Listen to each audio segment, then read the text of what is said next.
Okay, happy Monday, everyone. How is it going? Hey, Sojan.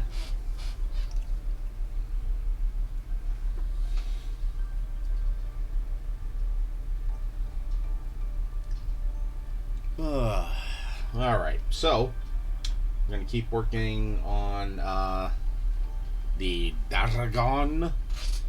I see I got, well, you can probably do. Wasteland's got its own golden rule. Thou shalt get sidetracked by bullshit every goddamn time.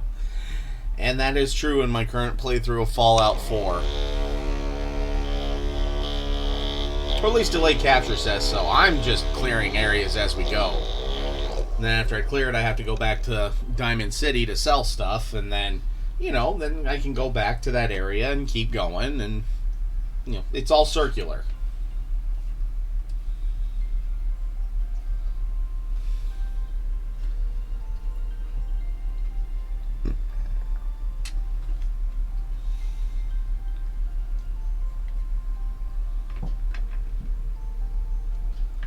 And well, I could, but that would be on PC, and it's fun playing it on the huge projection screen.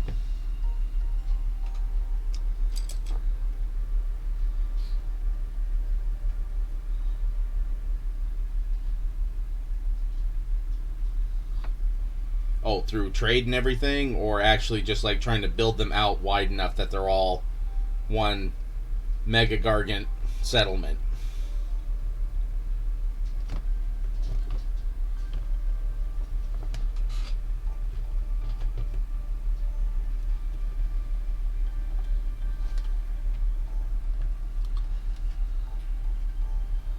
Okay.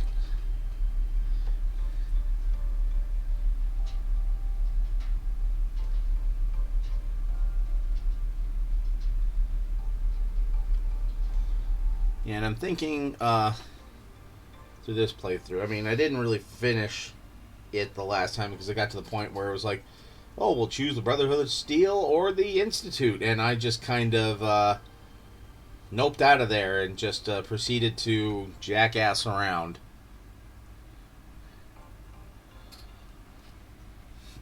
All right. Hey, Ty, how are you?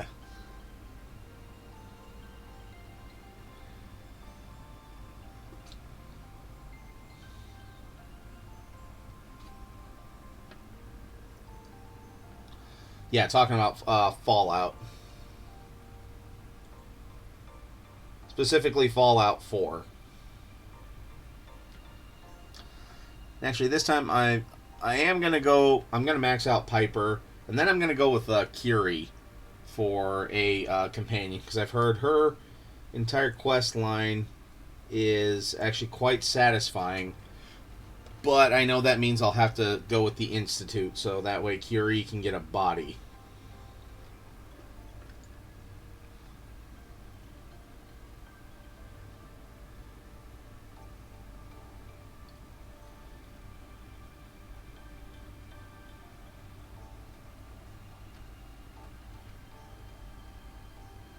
I'm glad you're doing okay. How are your bruises from your fall? Doing good too?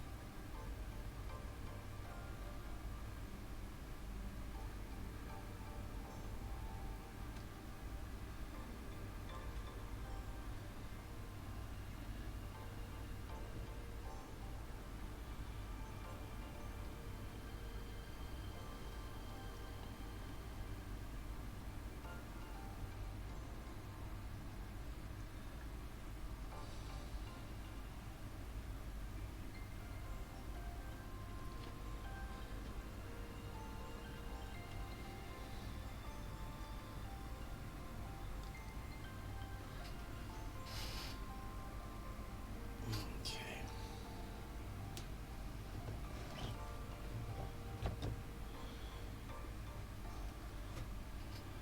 Well, that's good.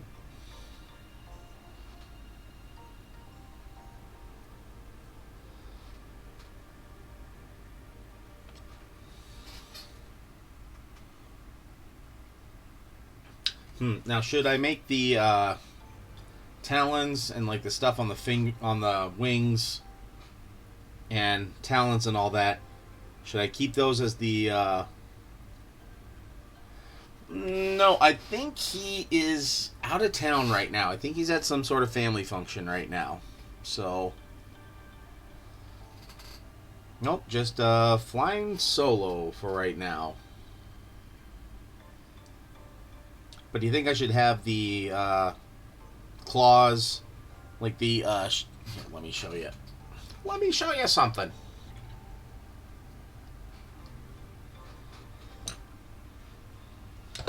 So should I have like these, and like these on the wings?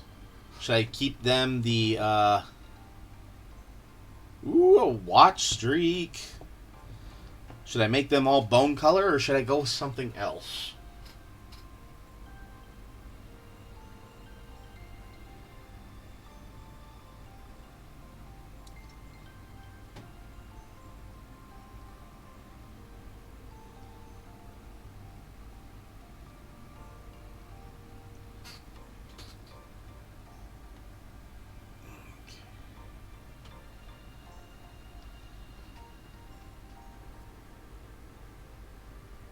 Hello, Sojan.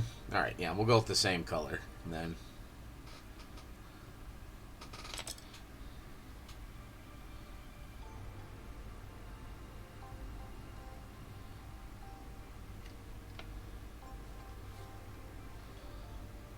It's kind of nice having him on his base right now, too, because then I don't have to try to futz with holding him near as much.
And then what to do with this one, this broken horn? Do I just leave it black and not paint it, or paint it and make it look like battle damage?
So, how's everyone's weekend, and how's your week shaping up so far? I know it's only Monday, but let's check in.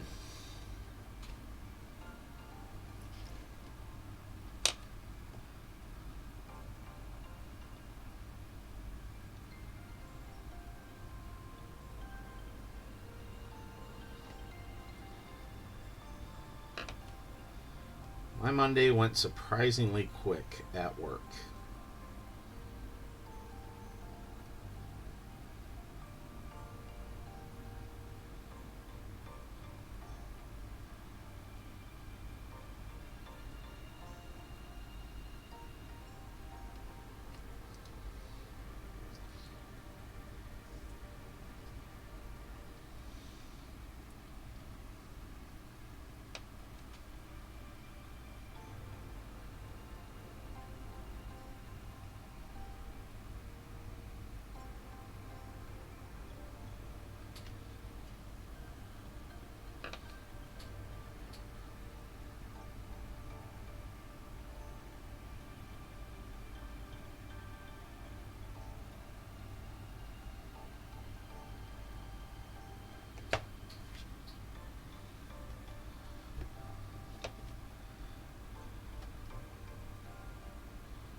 Doing okay for some months. My part of the store's new big jumping activity. Oh, okay.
Got some green stuff molded to some bases. Need to get them painted. All right, sweet.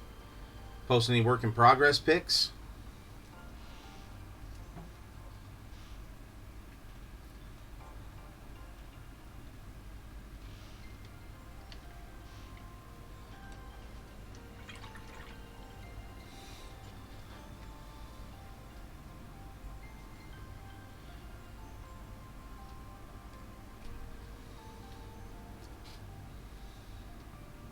All right.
Oh, okay. Some random 40k lore. Let's see here. Hello there. Hey, Crit Monkey.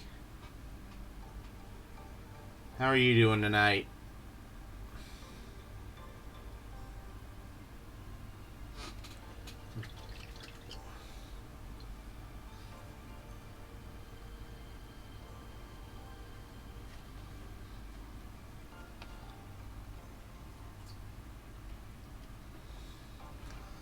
Alright, let's see. Tired but getting it done. I'm doing good. It was a good Monday at work, good Monday at home. So, got the whole summer babysitting thing figured out now, so that's a huge relief. Let's see. Getting ready for gearing up a little bit more for the trip to Boston. That'll be fun. And then, yeah. Alright, so, random 40k lore. Random 40k lore. Anything you want to hear about in particular, Ty, in Texas? Or just whatever?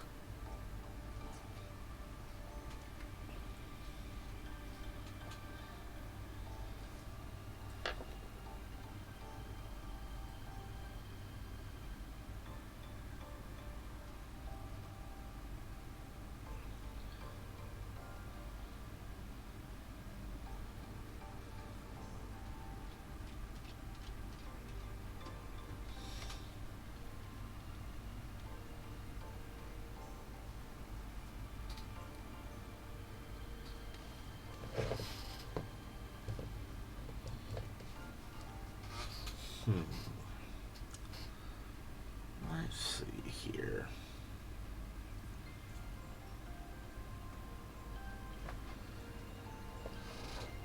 Okay, you know what?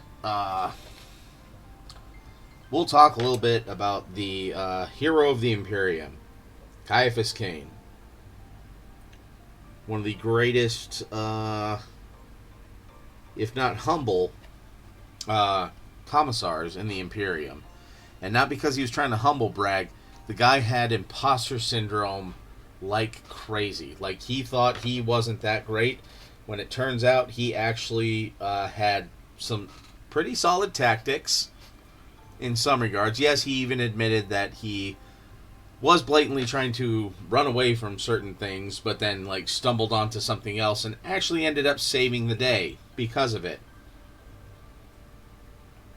And that's why they touted him as a hero of the Imperium, where he's just like, I was just trying to kind of run away and not be on the front lines. But, okay. Yeah, he actually has bested 2 Space Marines in combat, and he is, in general, an unaugmented human. This vision of a buff Jerry Lewis. He kind of is in some regards. Like, yeah, he just tries to run away from stuff and then, like, stumbles onto, you know, like, finds a Necron Crypt World, a waking up, you know, tomb, like, waking up.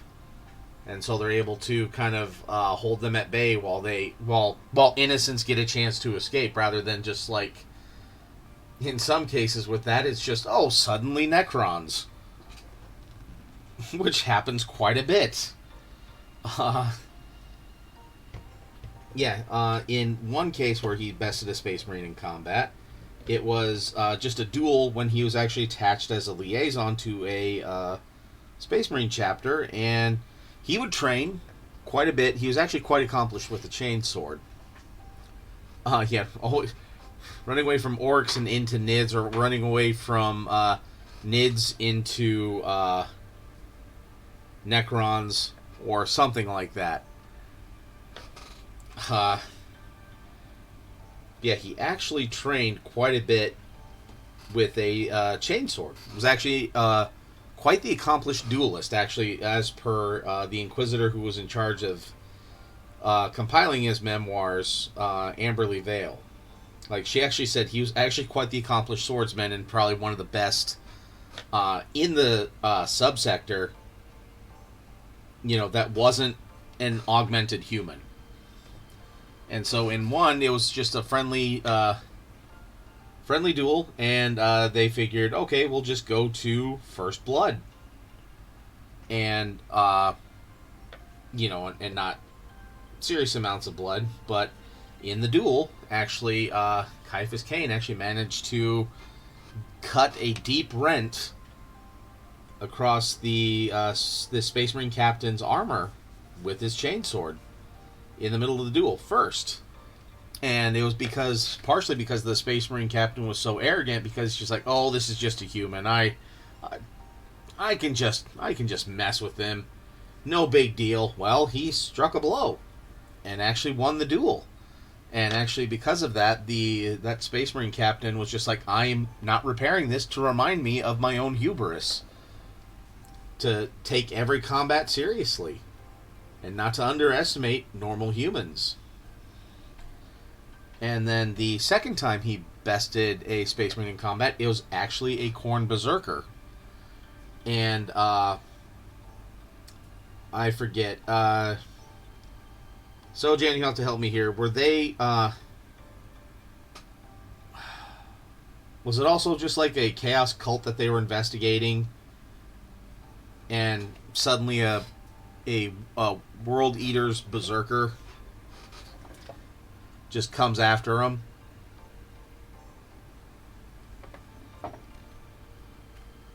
So I'm trying to remember the context of it. Not that it, really matters that much. But it makes the story just a little bit cooler.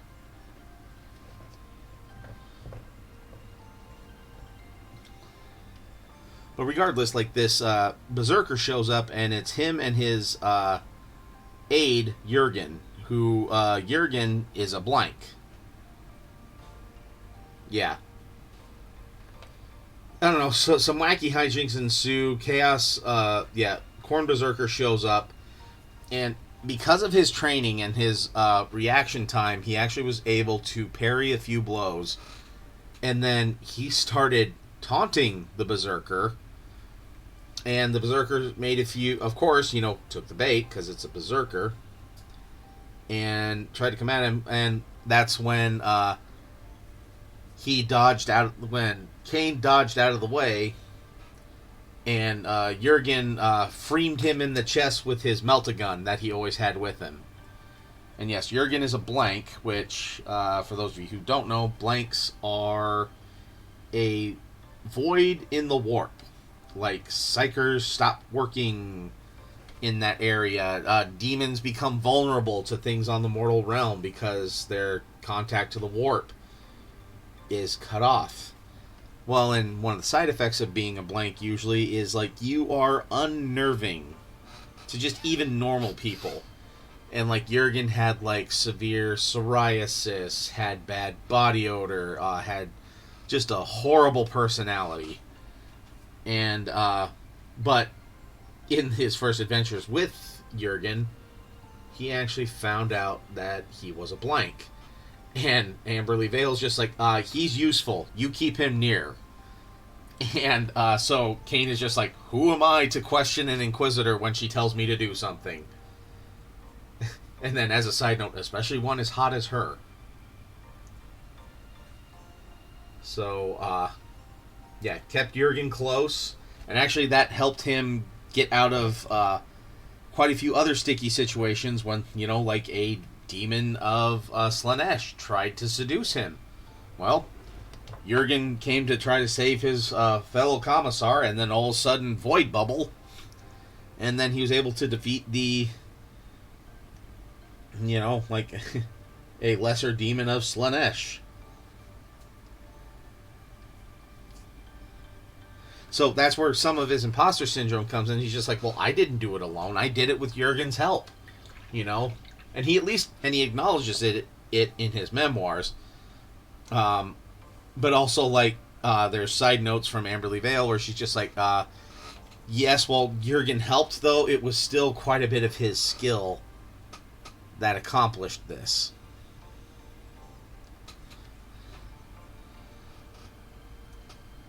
So, and again, like, this was his own memoirs, where he lambasted himself. He's just kind of like, yeah, I did not want any of this. I just wanted to not be bothered. Like, I wanted to sip my Tana tea and take care of this Valhallan regiment and just coast my way into retirement. And oh boy, did wacky hijinks ensue.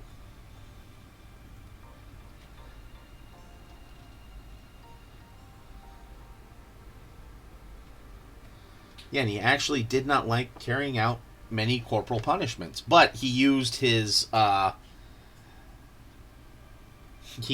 station as a commissar to threaten said violence on people, and they would actually, he's like, oh god, the hero of the Imperium isn't happy with me. I better shape up or ship out. So, you know, I honestly, I don't know if he ever in any of the books, I don't think he ever had to. All right, he executed 2 people in the first book, but only because he realized that they had been infected by gene stealers.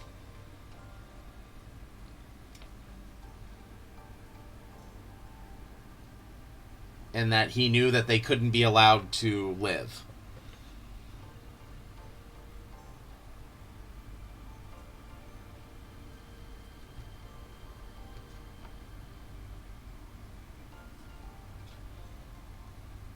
So I think that's like one of the only cases where he actually executed someone, but he didn't feel, or he felt slightly bad, but he was also just kind of like, nah, I faced off against plenty of Tyranids. I'd rather not bring that on any world. And the funny thing with how he met Jurgen, speaking of Tyranids,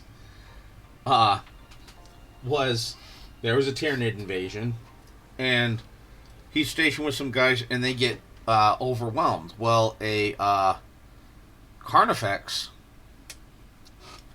which is one of their bigger bioforms, appears, and like they're tactically retreating. You know, he orders a fallback to a more defensible position.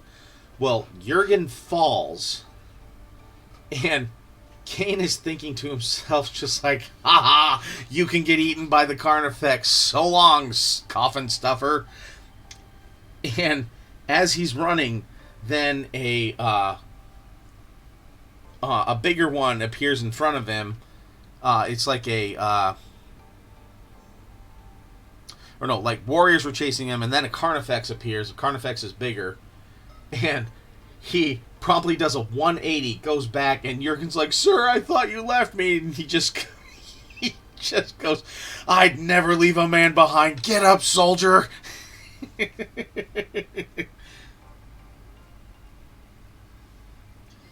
And then they go and like take on the warrior and fight through and get back to the position they needed to get to. But he just bullshitted his way through that.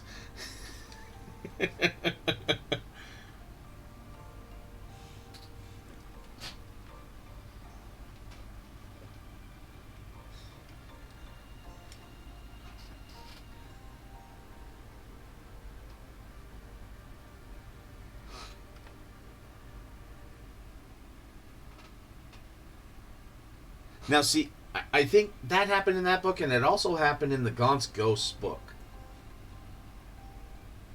where Gaunt and Ron had to figure out how to drive an orc truck. I think it was both of them. And how, in both cases, the brake was more just like a rod that you slammed into the ground that slowed you down.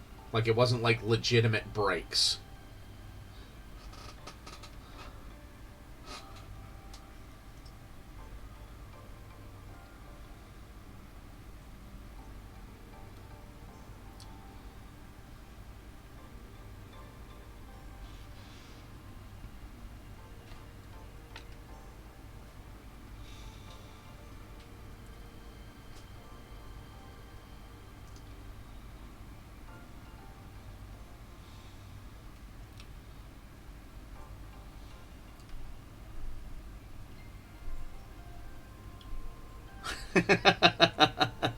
Yeah.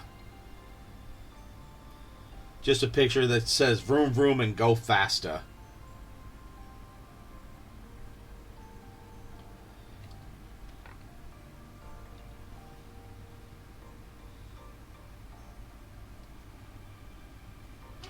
Always in red.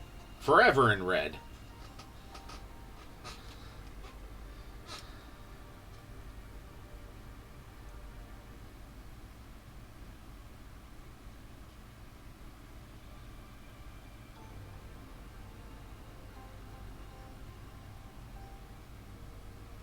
Oh, and actually, if none of you have watched him much or recently, Major Kill actually had a pretty good what if video. Like, what if Magnus never really did do anything wrong, and instead went to Terra to try to warn the Emperor rather than try and punch a hole through his wards on his Webway project. What would have happened then? And actually, it was a pretty cool what if video. He put a lot of thought into it. I got to give him that.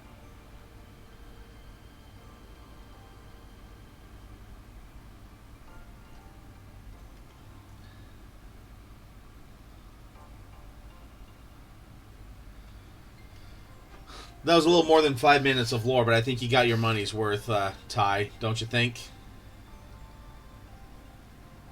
And hey, got me talking.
Good.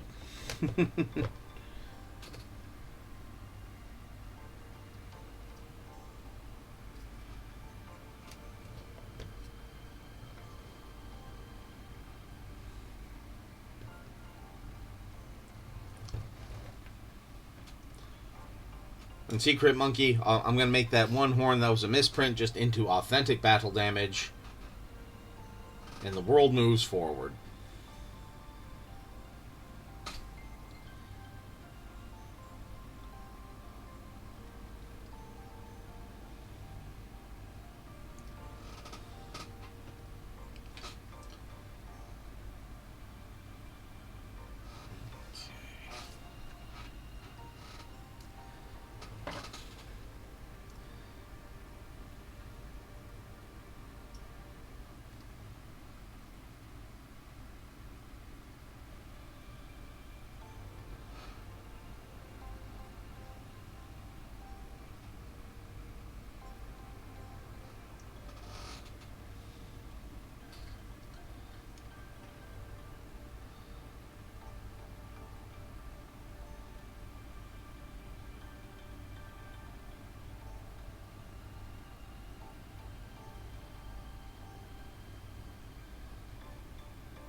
Oh, and anybody who's played Fallout 4, have you guys done Curie's whole quest line at all? So I was reading up on that, and yeah, it seems like a fun quest to complete. Or it feels like it's satisfying.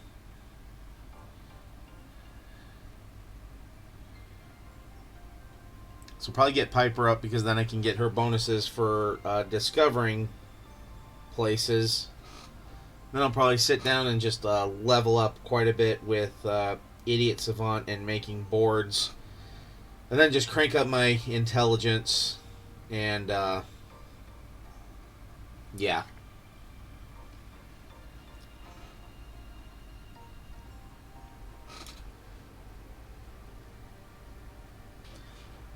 But do you have to side with the Institute to finish that one? Do you guys remember?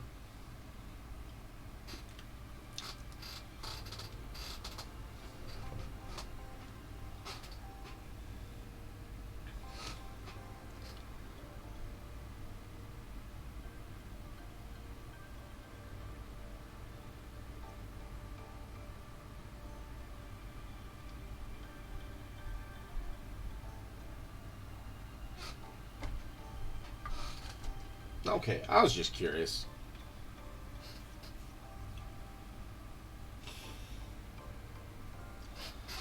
I'm gonna take a quick drink.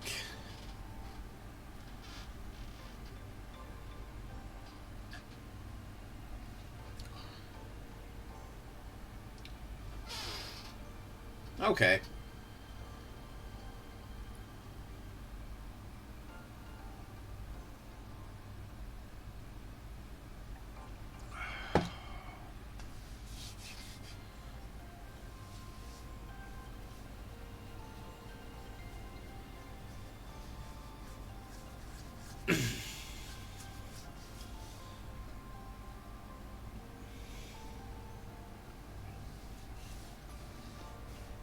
Yeah, because I don't know who I want to side with yet, but I'm not at that point yet. So, that's future Gareth's problem. Alright, and we might as well go ahead and work on these twofers as well.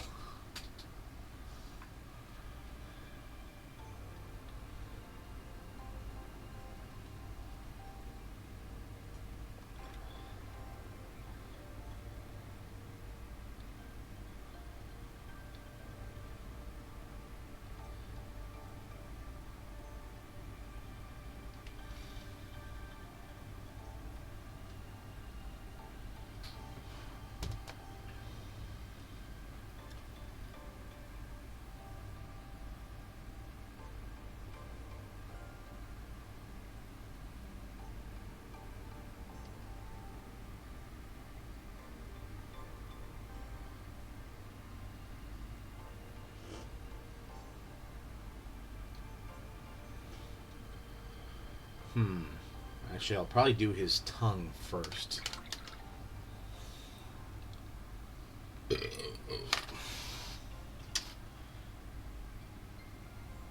What color should the inside of his mouth be?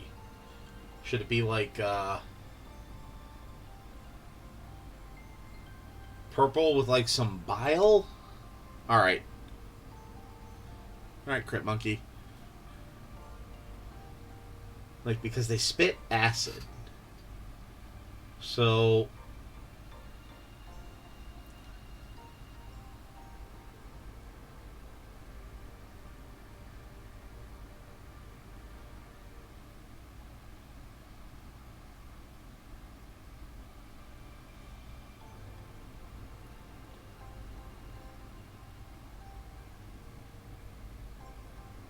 because they do have line of acid for their breath weapon.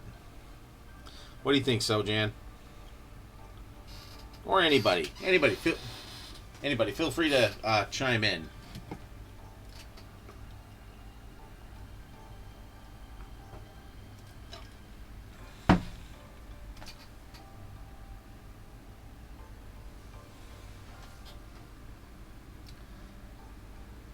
What color should the inside of his mouth be? Because I was going to paint the teeth.